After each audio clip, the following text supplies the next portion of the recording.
Querido, abra comigo a sua Bíblia, lá no livro de Ruth, no capítulo 2.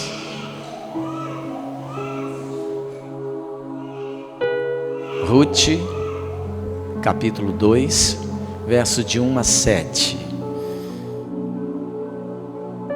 Eu tenho ministrado para vocês aqui uma série de mensagens sobre vitória.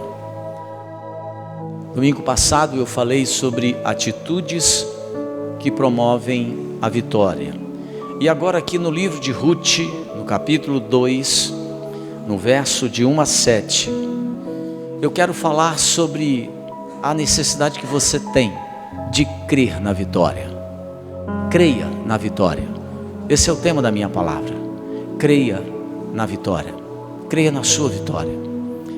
Aqui em Ruth, no capítulo 2, verso de 1 a 7, temos uma história muito linda.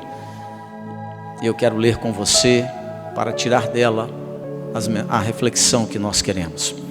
Diz assim a palavra do Senhor: Tinha Noemi um parente de seu marido, senhor de muitos bens, da família de Elimeleque, o qual se chamava Boaz. Ruth, a moabita, disse a Noemi: Deixa-me ir ao campo, e apanharei espigas atrás daquele que me favorecer. Ela lhe disse: Vai, minha filha. Ela se foi, chegou ao campo e apanhava após os segadores. Por casualidade, entrou na parte que pertencia a Boaz, o qual era da família de Elimeleque. Eis que Boaz veio de Belém e disse aos segadores: O Senhor seja convosco. Responderam-lhe eles: O Senhor te abençoe. Depois perguntou Boaz ao servo encarregado dos segadores: De quem é esta moça? Respondeu-lhe o servo: Esta é a moça moabita que veio com Noemi da terra de Moabe. Disse-me ela: Deixa-me rebuscar as espigas e ajuntá-las entre as gavelas após os segadores. Assim ela veio, desde pela manhã até agora está aqui, menos um pouco que esteve na choça. Amém. Vamos orar, queridos, ainda sentados, feche seus olhos. Pai, nós queremos nesse momento também, ó Deus, pedir a tua bênção e a tua direção para esse instante da ministração da tua palavra. Espírito Santo, nós te pedimos que nessa noite o Senhor mais uma vez possa estender as tuas mãos e trabalhar a vida de cada um de nós que aqui estamos. O Senhor conhece o nosso coração, sabe da nossa necessidade, e nós te pedimos que o Senhor nessa noite possa gerar em nós um quebrantamento, gerar em nós uma sensibilidade, gerar em nós, ó Deus, um despertamento, a fim de que a tua palavra possa encontrar em nosso coração uma terra boa para gerar frutos dignos de arrependimento. Nós oramos, Pai, em nome de Jesus, pedindo que seja desse modo, e repreendemos toda ação do maligno que se levanta para também impedir a compreensão, ó Deus, desta administração. Repreendemos todo espírito de incredulidade, os quais resistimos pelo poder do nome de Jesus nesta hora, e pedimos, ó Deus, que a tua boa e favorável presença seja derramada de maneira abundante sobre os nossos corações nessa hora, no nome de Jesus, amém. Meus amados irmãos e irmãs, a maioria de nós conhece um pouquinho da história de Ruth, a história de Noemi, a história dessa família, mas eu quero que você entenda algumas coisas. Nós poderíamos apresentar aqui o livro de Ruth como a história de uma família que recomeçou das cinzas, a história de uma família vitoriosa, a história de uma família que foi quebrada, partida, esmiuçada no auge da sua caminhada, mas que apesar de sofrer um duro golpe, apesar de sofrer perdas terríveis, essa família consegue se reerguer, consegue se levantar e consegue novamente alcançar uma extraordinária vitória ao longo da sua jornada. como a história de alguém. A Ruth, essa mulher aqui do livro de Ruth, ela é alguém que acreditou na possibilidade da vitória. Ela é uma mulher que acreditou na capacidade de retomar a vida e de reconstruir os seus sonhos, porque, segundo o relato bíblico desse livro, ela perde o seu esposo, ela fica viúva, e como se isso não bastasse, como se a desgraça dela já não fosse grande, a Bíblia relata que a sua também sogra perde o marido, que a sua cunhada também perde o esposo, e agora fica ali 3 mulheres viúvas, 3 mulheres desamparadas, 3 mulheres sem ter ninguém que possa socorrê-las. Na verdade, quando você olha para o livro de Ruth, você vê que quando ela casou-se com um dos filhos de Noemi e um dos filhos de Elimeleque, parecia que a vida de Ruth iria melhorar, parecia que os sonhos que ela tinha no coração iriam se tornar realidade. Mas a Escritura nos diz que de repente, sem mais nem menos, a tragédia, o imprevisto, atingiu a vida dessa mulher, arruinou os planos dessa mulher, parece que tirou os tapetes debaixo dos seus pés. Seu esposo morre de uma hora para outra, seu cunhado também morre repentinamente, e agora ela, a sua sogra e a sua cunhada ficam viúvas e totalmente desamparadas. Mas a forma como Ruth reage, a forma como ela retoma a vida, a determinação que essa mulher tem para ser vitoriosa diante de tantas desgraças, a forma como ela parte para a reconstrução da sua vida, o modo como ela pega os cacos da sua história e retoma a caminhada rumo à vitória, é algo impressionante. Essa passagem bíblica, ela pode parecer que não diz nada para muitos de nós que estamos aqui, porque pode ser que para você hoje tudo esteja correndo bem, pode ser para você que está aqui, tudo esteja fluindo de maneira agradável. Se tudo vai bem com você, querido, então que esse texto possa ficar no seu coração como um reservatório de esperança para um dia de necessidade. Que esse texto fique no seu coração como uma inspiração para você auxiliar alguém que está necessitado ou que está sendo atingido por algum tipo de perda. O que essa passagem bíblica nos ensina é sobre os princípios que você e eu precisamos tomar na vida se nós queremos alcançar vitória, superar dificuldade, vencer tragédias, superar tudo aquilo de ruim que um dia possa ter nos atingido ou alcançado a nossa vida.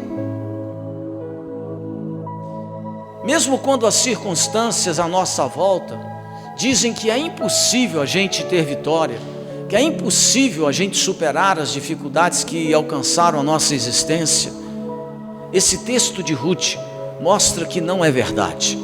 Por mais dura que tenha sido a sua realidade, por mais desafiadora que tenha sido a sua história até o dia de hoje, aqui a palavra de Deus diz que é possível você ter vitória. Aqui a palavra de Deus revela que é possível você reconstruir a sua vida e reconstruí-la melhor do que em outros tempos. E que princípios são esses que você e eu precisamos aprender para que nós possamos alcançar a vitória na nossa vida pessoal? Porque eu tenho dito aqui nesse período em que tenho ministrado para vocês sobre a vitória, que ninguém gosta de viver na derrota, ninguém gosta de viver no fracasso. Todos nós sonhamos com a vitória, mas nós sabemos que às vezes acontecem situações na nossa caminhada que nós jamais poderíamos imaginar que fôssemos ser alcançados por coisa dessa natureza. E nessas horas, você precisa conhecer os valores da palavra de Deus, para que você possa retomar a sua caminhada e ter uma vida vitoriosa. Que princípios foram esses que tornaram a caminhada de Ruth vitoriosa? Veja, em primeiro lugar, a Bíblia diz nesse texto, que quando as coisas estão difíceis, que quando as circunstâncias são complicadas, e você deseja alcançar vitória, você precisa acreditar no poder da iniciativa. Se você quer ter vitória na sua vida, creia no poder da iniciativa. Veja o que diz aqui o texto no verso 2, olha só o que diz aqui, diz assim: Ruth, a moabita, disse a Noemi: deixa-me ir ao campo, e apanharei espigas atrás daquele que me favorecer. E ela lhe disse: vai, minha filha. Amados irmãos e irmãs, quando essas duas mulheres chegaram a Belém, porque elas estavam morando nas terras de Moabe, quando elas retornam para a cidade natal de Noemi e chegam na cidade de Belém, elas estão marcadas pela dor, essas mulheres estão marcadas pelo sofrimento, elas estão cercadas de circunstâncias difíceis e extremamente complicadas, mas Ruth não esperou que algo acontecesse. A Bíblia diz que ela se dispôs a ir à luta. Ruth tomou iniciativa. Ruth não permitiu que as forças da desgraça sufocassem seu coração, porque para vencer na vida, querido, você não precisa derrotar o inevitável que aconteceu na sua história. Para você vencer na vida, basta que você não permita que a desgraça te paralise. Por isso, meu amado, vá à luta em nome de Jesus, por mais desafiador que seja a sua história. Ruth nos mostra que a fé, acima de tudo, ela é uma ação, que a fé, acima de tudo, exige de mim e de você uma iniciativa. O apóstolo Tiago, quando ele escreve a sua carta, ele diz para mim e para você que a fé sem obras é morta, que a fé exige de mim e de você iniciativa, que você e eu precisamos ter iniciativa se nós queremos alcançar vitória na nossa vida, seja ela em que área for. Ruth, ela deve ter pensado o seguinte naquele momento: se eu ficar aqui chorando, lamentando, contando os caquinhos da minha vida, se eu ficar aqui no meu cantinho, esperando que os outros tenham dó, piedade de mim, se eu ficar aqui depressiva no cantinho, esperando para ver o que acontece, não acontecerá. Meu amado, aprenda uma coisa: para que você e eu possamos alcançar a vitória, é preciso lutar, é preciso que você tome iniciativa. Eu digo isso a respeito do seu trabalho, eu digo isso a respeito do seu estudo, a respeito da sua família, eu digo isso a respeito da sua vida espiritual. Tome uma iniciativa, mexa-se, faça alguma coisa. Procure ajuda, vá atrás de uma solução, converse com a sua mulher, discipline o seu filho se for preciso, faça algo, não se acomode. Se você quer vitória, tome iniciativa na sua vida. A vitória e a sorte de Ruth, diz aqui esse texto bíblico, elas começam a vir e a mudar a sua realidade quando ela tomou iniciativa. Tem muita gente que quer alcançar a vitória, mas elas não tomam nenhum tipo de iniciativa. Elas não saem do lugar, elas não mudam de postura, elas não tomam uma medida pessoal, individual, para que as coisas sofram uma mudança. Não adianta você ficar no seu cantinho chorando, não adianta você ficar contando as situações amargas que você experimentou, não adianta você ficar lamentando que foi abandonado ou abandonada. Você precisa tomar uma iniciativa, levantar a sua cabeça, botar os pés na estrada e confiar que a graça de Deus vai te sustentar, vai te ajudar, e você vai vencer isso em nome de Jesus. Tome uma iniciativa. Não fique esperando que os outros tenham piedade e misericórdia de você. Levante a sua cabeça, olhe para o Senhor e saia para a luta em nome de Jesus.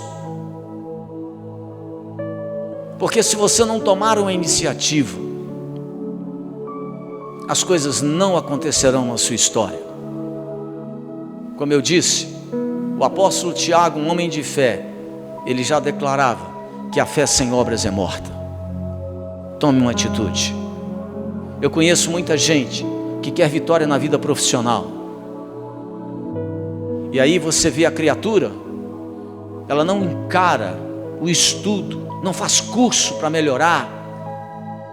Ela diz assim: eu já trabalho o dia inteiro, e ainda vou caçar um curso para poder, não, estou muito cansado.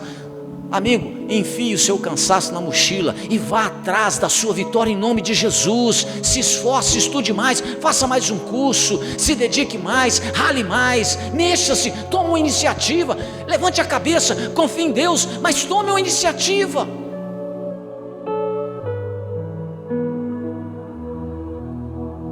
É muito fácil você ficar olhando as conquistas que o irmão teve, o amigo alcançou, que alguém da sua família está galgando, enquanto você mesmo fica ali esperando algo acontecer. Não vai acontecer. Você precisa ter iniciativa, porque Deus abençoa homens e mulheres que têm iniciativa. Veja que um dia Jesus estava pregando e o dia estava declinando. E aí aquela multidão que ouvia Jesus pregar estava também com uma grande necessidade. A fome bateu no estômago daquele povo. Jesus virou para os seus discípulos e disse assim: nós precisamos alimentar esse pessoal antes de eles voltarem para suas casas. E um dos discípulos disse assim: Senhor, mas onde é que a gente vai arranjar tanto pão para esse pessoal? Aqui tem uma multidão. Mas aí tem um camarada no grupo apostólico espetacular, um cara chamado André. Ele tem uma iniciativa. Quando Jesus fala, André chega, os outros dizendo: Senhor, não tem padaria, onde é que a gente vai arranjar tanto pão? André tomou a iniciativa, ele caçou alguém, achou um garoto lá que tinha 5 pães e alguns peixinhos, e falou assim: Senhor, tem esse menino aqui com alguns pães e alguns peixinhos, mas o que é isso para uma multidão? Ele teve uma iniciativa. Você sabe por que o milagre aconteceu? Porque André teve iniciativa. Você sabe por que a vitória alcançou 5.000 homens e mulheres que estavam naquele campo ouvindo Jesus pregar, com a barriga cheia de fome? Porque André teve uma iniciativa. Se você tiver iniciativa, Deus vai abençoar você. Se você tomar uma decisão e iniciar a sua caminhada e crer nisso, Deus vai abençoar você. Ruth, ela alcançou vitória na sua vida porque ela teve uma iniciativa. Ela chegou com uma grande necessidade. Ela era uma mulher pobre, ela não tinha ninguém por ela. E ela disse assim: não, eu vou lá no campo, se alguém deixar eu catar uma sobra lá, eu vou catar. E ela começa então a catar as coisas naquele campo. Não faz parte da minha mensagem, mas eu chego no final dessa história de Ruth para você entender que a iniciativa dela mudou a sua vida e trouxe uma vitória. Porque quando ela estava lá no campo catando as coisas, o dono do campo chegou, um cara chamado Boaz, e o cara botou os olhos nela, falou assim: quem é essa moça? Quem é essa moça? O secretário dele falou assim: essa moça aí é viúva, aconteceu uma tragédia na família, ela perdeu o marido, a sogra perdeu o marido, a cunhada perdeu o marido, elas moravam lá no estrangeiro, lá em Moabe, e a Noemi, a sogra dela era daqui, veio para cá, e ela não quis abandonar a sogra, porque ela gostava mais da sogra, veio para cá. Veja como que a iniciativa mudou a vida dessa mulher.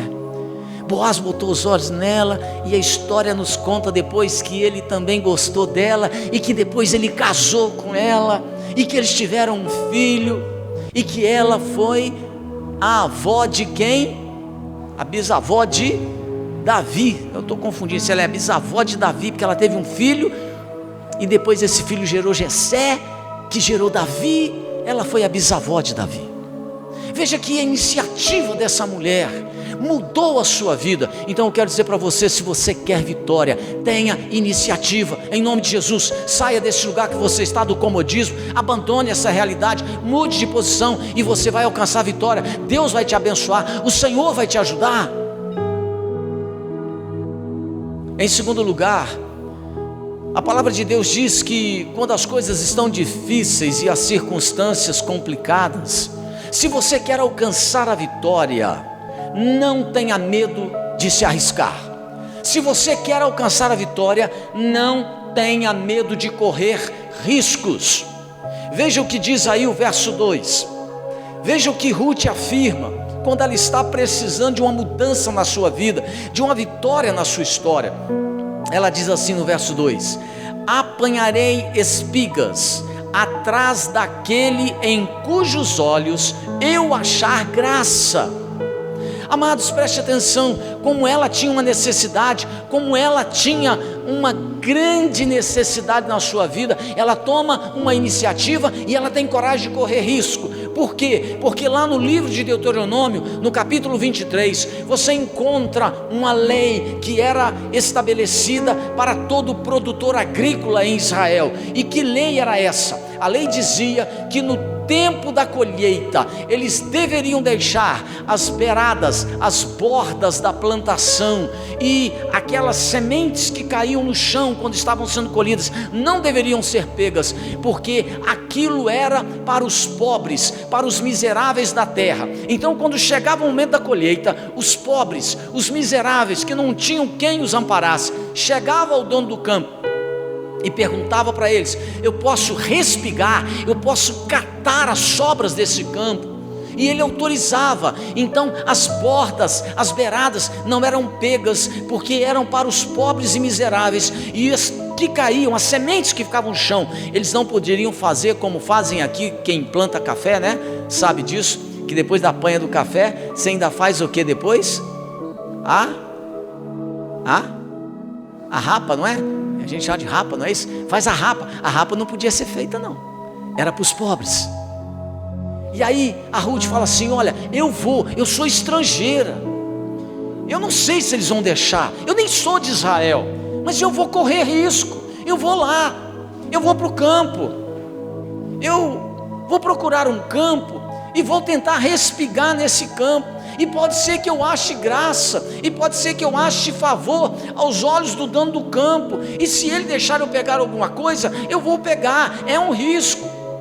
Eu não sei se ele vai me enxotar, se ele vai dizer fora daqui, eu não sei o que vai acontecer comigo, mas eu vou. Eu sou estrangeira, eu nem entendo direito a linguagem desse pessoal, mas eu vou correr o risco. É melhor correr risco do que não fazer nada. Meu querido, minha querida irmã, quem quiser vitória, quem quer alcançar vitória e vencer na vida, quem quer recomeçar as coisas, reconstruir a sua história, tem que estar disposto a correr riscos. Você já prestou atenção? Porque a gente que nasceu na roça, como é o meu caso, você já prestou atenção que lá na roça, a gente, quando tem muito pés de fruto, os frutos mais bonitos, os mais cheinhos, eles ficam nos lugares mais altos. Já prestou atenção nisso? Sabe por quê? Porque os covardes, os medrosos, não se arriscam a subir naqueles lugares mais altos para pegar o fruto. Pegar fruto no baixinho é fácil. Já diz a letra de uma velha música brasileira, que dizia assim: laranja madura na beirada da estrada, está bichada ou tem marimbondo no pé. Sabe, a gente precisa de correr risco. Ruth sabia que recomeçar, reconstruir, só é possível se a gente estiver disposto a correr risco. Não é por acaso que o livro de Apocalipse, ele declara que os tímidos e os covardes, aqueles que não têm coragem de se arriscar, ficarão de fora do reino de Deus. Se você quer vitória na sua vida, se você realmente quer alcançar sucesso, reconstruir, você não pode ter medo, você precisa de se arriscar. Saia do seu comodismo, tome uma atitude, confie que Deus vai abençoar você quando você tomar uma decisão, tiver uma iniciativa e correr riscos.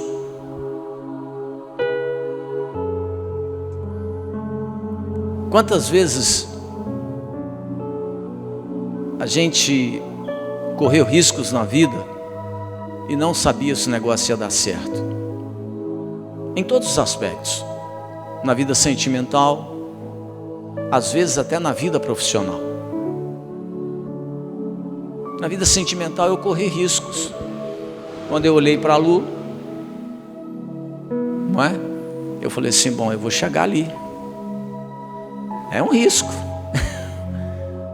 Pode ser sim, pode ser não,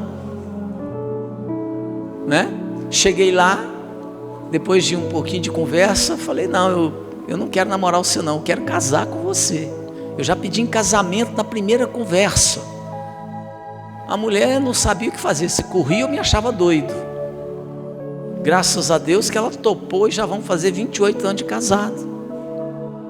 Eu corri risco. Ela podia ter dito para mim: não, você está doido? Você não está me pedindo namoro. Eu não pedi namoro a Lu, eu pedi ela em casamento com 1 hora de conversa. No primeiro encontro. Falei: ó, hoje é abril e eu quero casar em janeiro com você. Essa mulher quase teve um troço, irmão.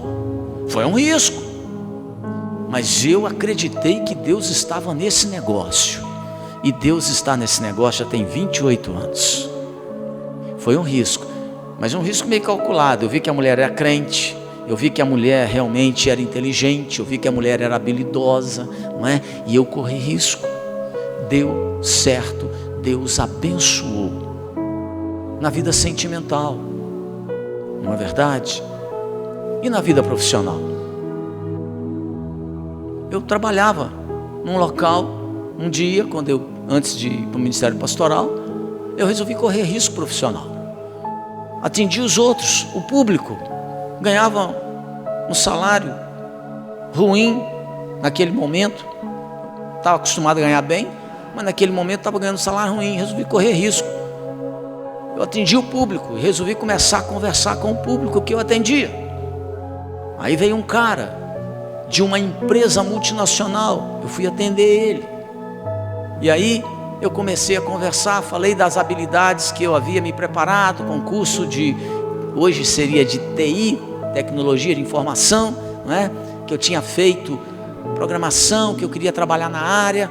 E ele falou assim: rapaz, nós acabamos de contratar essa semana uma pessoa para estágio na empresa, remunerado, mas eu resolvi correr risco. Eu falei assim para ele falou assim: inclusive o meu tio é o responsável no Brasil, porque só tinha 2, ainda só tem 2, eu acho, da Becton Dickinson no Brasil, que produz agulha. Essas agulhadas que você toma é da Becton Dickinson. Tem uma Becton Dickinson e uma alemã que eu me esqueci o nome dela. Tem uma em Juiz de Fora e outra no Paraná. E aí eu falei assim: então fala com seu tio lá que eu trabalho para vocês 1 ano de graça. Resolvi correr risco. Ele olhou para mim meio incrédulo, ligou para o tio dele. O tio dele falou assim: pode levar esse rapaz lá. Fui para trabalhar numa multinacional, resolvi correr risco. Com fé, deu certo. Deus me abençoou. Fui parar numa multinacional. Era o primeiro a chegar, não tinha carteira assinada, não ganhava 1 centavo. Primeiro a chegar às 8 da manhã, o último a sair às 8 da noite, às vezes 10 da noite. Com 15 dias me chamaram. Falei assim: nós queremos te contratar. Eu resolvi correr risco. Quando você confia em Deus e corre risco, Deus traz para a sua vida a vitória em nome de Jesus. Ruth teve iniciativa. Ruth alcançou a vitória porque correu riscos. E em terceiro lugar, a palavra de Deus diz que a vitória persegue os obstinados. Escute isso: a vitória persegue os obstinados. O verso 3 diz assim: foi, pois, e chegou, e apanhava espigas no campo após os segadores. E olha só a expressão que usa o texto bíblico. Alguns aí vai ter uma expressão diferente, diz assim: e por casualidade. Algumas traduções dizem assim: e por acaso caiu-lhe a sorte uma parte do campo de Boaz, que era da geração de Elimeleque. Você sabe por que esse por acaso, ou essa casualidade, aconteceu na vida de Ruth e promoveu a vitória na sua existência? Sabe por quê? Porque a Bíblia diz que ela se atreveu a correr risco, porque ela também teve iniciativa, ela tomou uma atitude em um tempo desafiador. E o que a palavra de Deus diz lá em Provérbios 16:33 é tremendo e se concretizou na vida de Ruth. E Provérbios 16:33 diz o seguinte: a sorte se lança no regaço, mas do Senhor procede toda decisão.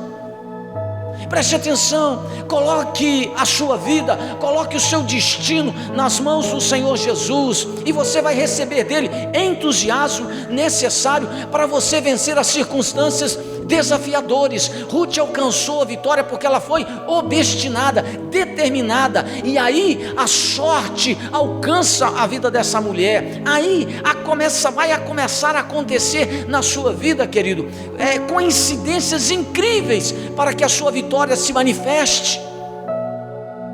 A Bíblia diz que a vitória chegou à vida de Ruth porque ela foi uma pessoa obstinada, ela teve iniciativa, coragem para correr risco e determinação, obstinação naquilo que ela estava fazendo, e por isso a sorte foi lançada e o Senhor abençoou a vida dessa mulher e tudo foi transformado. Você precisa ser uma pessoa determinada naquilo que você faz, você precisa ter continuidade naquilo que você exerce e que faz. Você não pode desistir diante dos primeiros embates, você não pode desanimar diante das dificuldades que surgem. Você precisa ser determinado, obstinado e confiar que a providência divina vai alcançar você, vai alcançar a sua casa, e isso vai trazer vitória. Determinação, ela foi obstinada e Deus a favoreceu com a sua graça. Em quarto lugar, a palavra de Deus nos diz que temos que perseguir os nossos objetivos com ritmo e disciplina. Se você quer a vitória, você precisa perseguir com ritmo e disciplina, porque sem ritmo e sem disciplina você não alcança a vitória. Veja o que diz aí o verso de número 7, diz assim: disse-me ela, deixa-me rebuscar as espigas e ajuntá-las entre as gavelas após dos segadores. Assim ela veio pela manhã e está aqui até agora, menos um pouco que esteve na choça. O que o texto bíblico está dizendo é que Ruth era uma mulher que foi vitoriosa, porque ela era alguém que tinha ritmo e disciplina. Boaz chega no campo que lhe pertencia, diz aqui o texto bíblico, e ele então vê aquela moça trabalhando com ritmo e disciplina, e então ele pergunta: quem é ela? Quem é essa moça? Quem é essa criatura? E o seu servo diz a ele: olha, essa aqui é a Ruth, conta a história dela. E ele diz a Boaz: olha, ela está o dia todo aqui no campo, trabalha, persevera, mas ela também consegue descansar um pouco. O servo de Boaz diz: ela tem ritmo e tem disciplina, ela trabalha o dia inteiro, menos um momento que ela esteve na choça, ou seja, ela parou um momentinho para descansar, mas ela tinha ritmo e disciplina, ela não ficava esgotada ao extremo e também não descansava exageradamente, ela tinha ritmo e disciplina. Ruth dá ritmo e disciplina à sua vida. Nós muitas vezes nos frustramos, nós muitas vezes não alcançamos a vitória, irmãos, quando passamos por momentos difíceis, porque nós queremos alcançar as coisas, os nossos objetivos, queremos alcançar a vitória sem trabalho, sem perseverança, sem disciplina e sem ritmo. Muitas vezes eu encontro pessoas que a vida não está sendo favorável a elas, e as coisas não estão acontecendo como elas gostariam que acontecessem, e aí essas pessoas se voltam para os céus e dizem assim: ó Deus, tem misericórdia, nos ajude Sabe por que muita gente faz essa oração? Porque no fundo, mas lá no fundo do coração, essas pessoas acham que Deus resolverá a sua dificuldade sem que ela precise se esforçar e perseverar. Deixa eu te dizer uma coisa: se você quer vitória, você tem que ter ritmo e disciplina. Não fique esperando apenas o favor, a misericórdia e o socorro das pessoas. Você precisa ter iniciativa, você precisa ser uma pessoa que tem disposição de correr risco, você precisa de ser uma pessoa determinada, obstinada, você precisa ter ritmo e perseverança na sua vida, ritmo e disciplina na sua história. Se nós queremos vencer, nós temos de perseguir os nossos objetivos com disciplina, com persistência, até atingirmos o alvo. Quando Boaz chega na sua plantação, ele observa a Ruth suada. Quando ele chega na sua plantação, ele vê uma mulher com um avental na cintura, trabalhando, indo em frente. Meu amado, se você quer vitória, minha querida, se você quer ver a sua história mudar, então entre na luta com coragem. Tenha ritmo e tenha disciplina na provação da sua vida. Tenha fé, aprenda a persistir, mesmo quando as dificuldades e problemas e infortúnios alcancem a sua vida. E você vai alcançar a vitória quando você tiver ritmo e disciplina.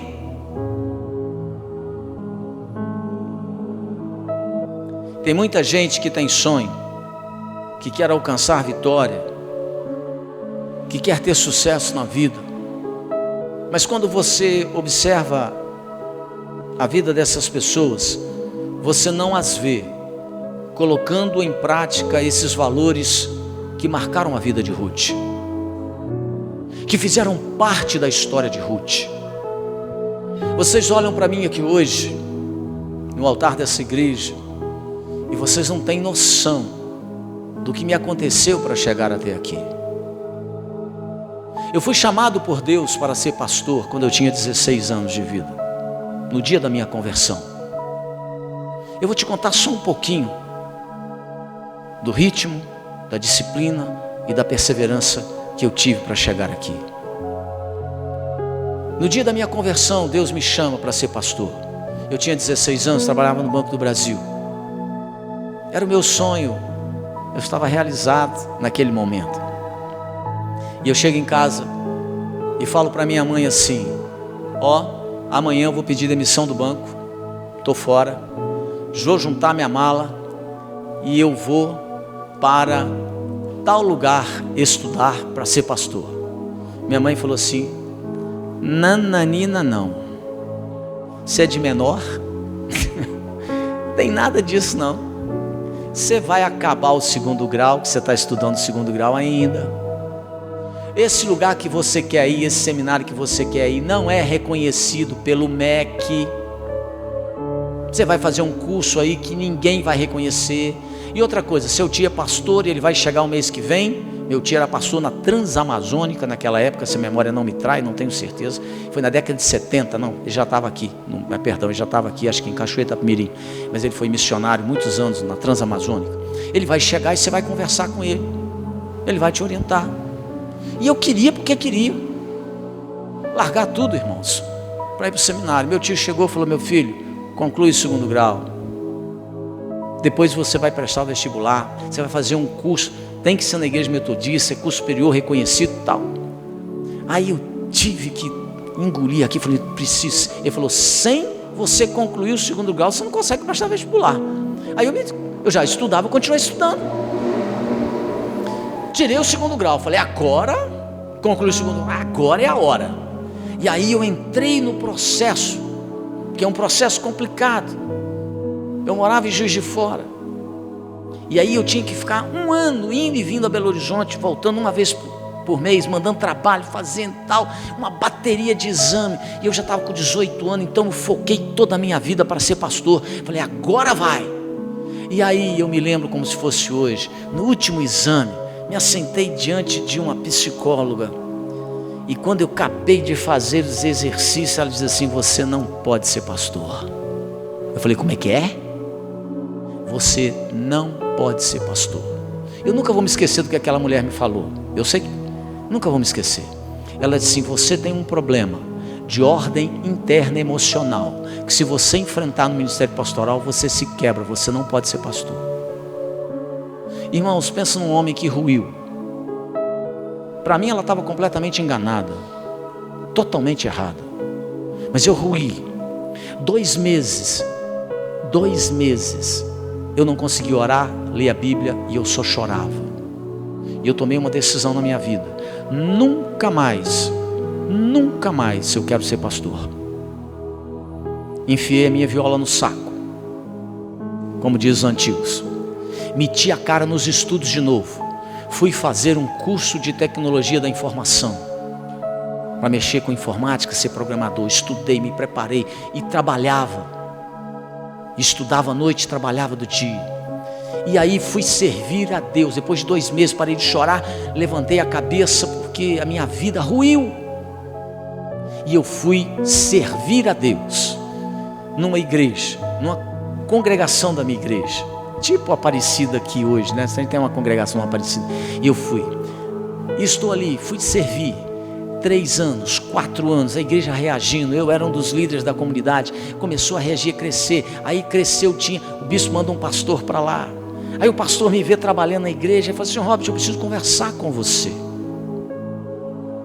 Falei: sobre o que, pastor? Você tem chamado para ser pastor. Quando ele falou aquilo, irmão, você pensa num homem que corria do seu pastor. Era eu, dentro da igreja. Eu comecei a dibrar meu pastor, porque eu olhei para trás, falei: há 4 anos, 5 anos atrás, 4 anos atrás, alguém me deu um pau e falou que eu não tinha condição. Então eu não quero saber desse negócio. E o meu pastor me vendo trabalhar: ó, bicho, vamos comigo de carona aqui, eu quero ter uma carona. E eu corria: não, pode deixar que eu vou a pé. E eu não queria conversar com ele. E ele tentava, porque ele queria me mandar para o seminário, e eu não queria ir para o seminário. Eu não queria.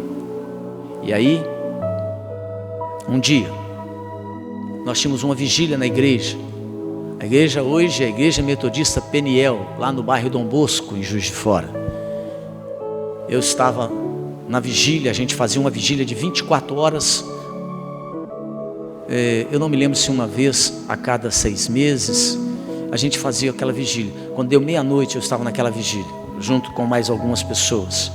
E quando eu estava sentado na cadeira, cantando um dos hinos daquele momento, o céu se abriu. E algo de Deus, de maneira extraordinária, aconteceu no meio daquela congregação. Deus falou comigo no meio da música o seguinte, e eu nunca vou esquecer aquilo que Deus me disse, como eu falo com você aqui de novo. Ele disse assim para mim: por que você está fugindo do chamado que eu te dei? Irmãos, aquela igreja ficou pequena, eu comecei a chorar, e Deus falou assim: eu estou te chamando para o ministério pastoral. Não é ninguém, não é homem, não é, eu estou te separando. Por que a resistência? Aí eu comecei a chorar. Acabou a música, eu pedi a palavra, fui para o altar e falei assim: irmãos, eu tenho que me despedir de vocês. Aí todo mundo começou a chorar. Despedir por quê? Onde você vai? Eles gostavam de mim. Eu falei: Deus de novo me chamou para ser pastor. Irmãos, quando eu falei aquilo, meu pastor pulava na igreja. Ele pulava e chorava. Falou assim: eu sabia, eu tinha certeza. E aí começou a minha necessidade de ter ritmo e disciplina para chegar aqui. Tive de encarar aquele processo que me reprovou todo de novo. E fui fazendo cada trabalho, cada viagem cansativa, trabalhando, estudando, indo a Belo Horizonte, voltando um ano fazendo isso, fazendo os exames. Cheguei para psicólogo, fiz tudo, passei em tudo. Vou 2 anos para Belo Horizonte, que dificuldade, 2 anos em Belo Horizonte, não podia trabalhar porque o trabalho não coincidia com o estudo, então eu trabalhava, eu iria ser pastor, fui depender 1 ano da minha mãe, fui servir numa igreja que era quase 2 horas de onde eu ficava, eles não me davam 1 centavo. Minha mãe me mandava dinheiro para me sustentar, aquilo era morte para mim, porque era terrível depender da minha mãe, mas eu perseverei, orando, estudando, metendo a cara nos estudos. Chegou um momento no seminário que eu entrei em crise, E eu falei assim, esse negócio eu vou largar isso para lá, isso é muito complicado, e eu não quero. Naquele dia eu recebo uma carta da minha mãe me incentivando. Ela nunca me escreveu uma carta, ela me escreveu naquele dia e salvou meu ministério.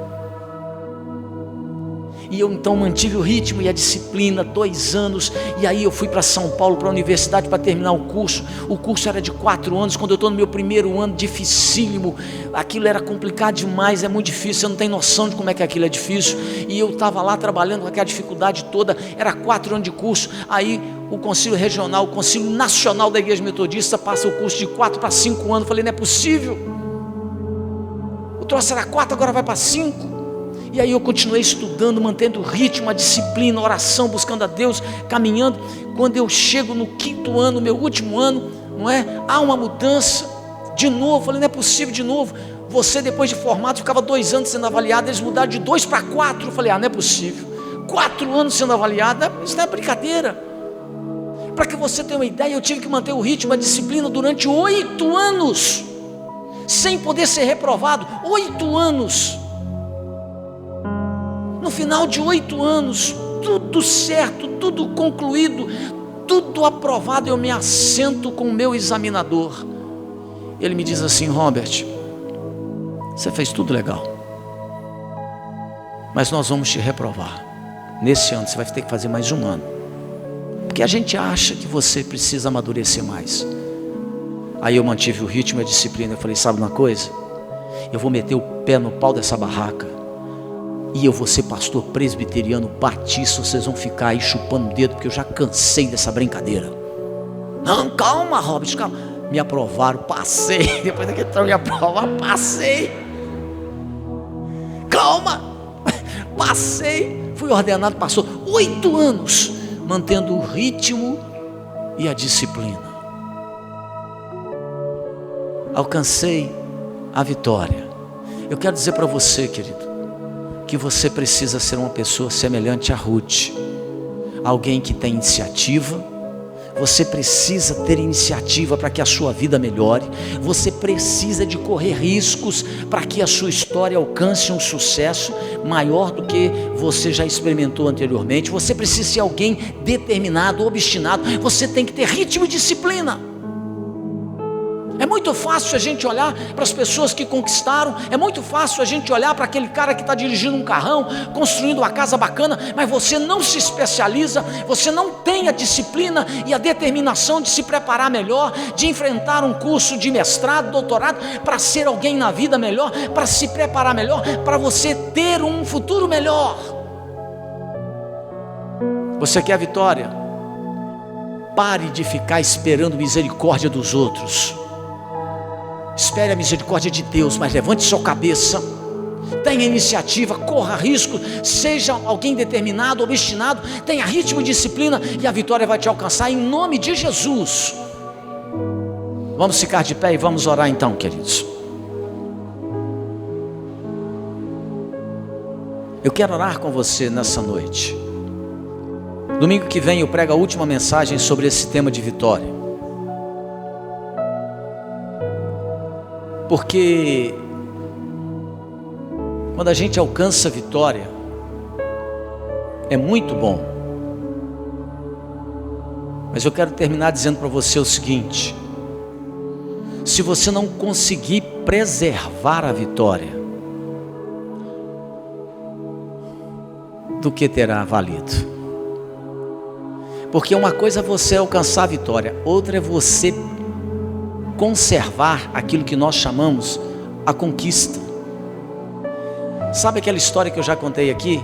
Você sonha em ter um carro. Quando a gente é novo, a gente sonha em ter um carro. A gente economiza de todo lado para comprar o carro. Aí você faz aquele esforço, você compra o carro, você alcançou a sua vitória. Aí quando você compra o carro, você descobre que tem IPVA, seguro, e você descobre que você não tem dinheiro para pagar IPVA e pagar o seguro. Você vai ter que vender o carro porque você não tem onde tirar. Você alcançou a vitória, mas não preservou a conquista. Você precisa alcançar a vitória e preservar a conquista. E há muita gente que não consegue fazer isso. Quantas pessoas sonham na vida sentimental com o casamento. É ou não é verdade? Casa, mas depois que casa não consegue preservar a vitória, a conquista. Separa, vai cada um para um lado. Você precisa alcançar a vitória e preservar essa conquista. Vamos orar então? Feche seus olhos. Eu quero orar com você.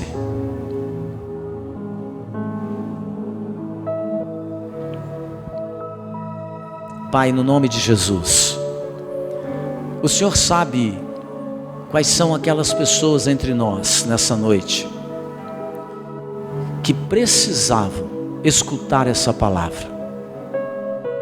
E eu quero te pedir, Espírito Santo, que o Senhor possa ministrar fé, encorajamento, que o Senhor possa ministrar no coração desse meu irmão e dessa minha irmã uma determinação para que ele ou ela possa alcançar a sua vitória. Dá força, dá ânimo ao meu irmão e à minha irmã, porque, ó Deus, aqueles entre nós que estão vivendo um tempo favorável, um tempo que nós chamamos de tranquilidade, que essa palavra então possa ficar, como eu disse, como um reservatório de esperança, para que quando o tempo desafiador e difícil bater a porta, eles tenham aonde tirar força e coragem. Agora, para aqueles, ó Deus, que têm vivido esse tempo aonde eles estão buscando alcançar a sua vitória, buscando alcançar a sua realização, mas que de alguma forma, ó Deus, eles estão deixando princípios e valores de lado, que o Senhor possa nessa noite, através da tua palavra, encorajá-los, animá-los, gerar no coração deles a disposição de obedecer princípios da tua palavra, para que a vitória seja alcançada em suas vidas. Espírito Santo, nós te pedimos, meu Deus, que o Senhor possa motivar, despertar o coração dos meus irmãos e irmãs, a fim de que a vitória, seja na vida sentimental, profissional ou em qualquer outra área, possa ser algo realizável em seus corações, em sua vida. Eu peço ao Senhor, Pai, no nome de Jesus, que a tua bênção e o teu favor possa alcançar os meus irmãos e ajudá-los nessa caminhada. Nós oramos no nome de Jesus. Amém.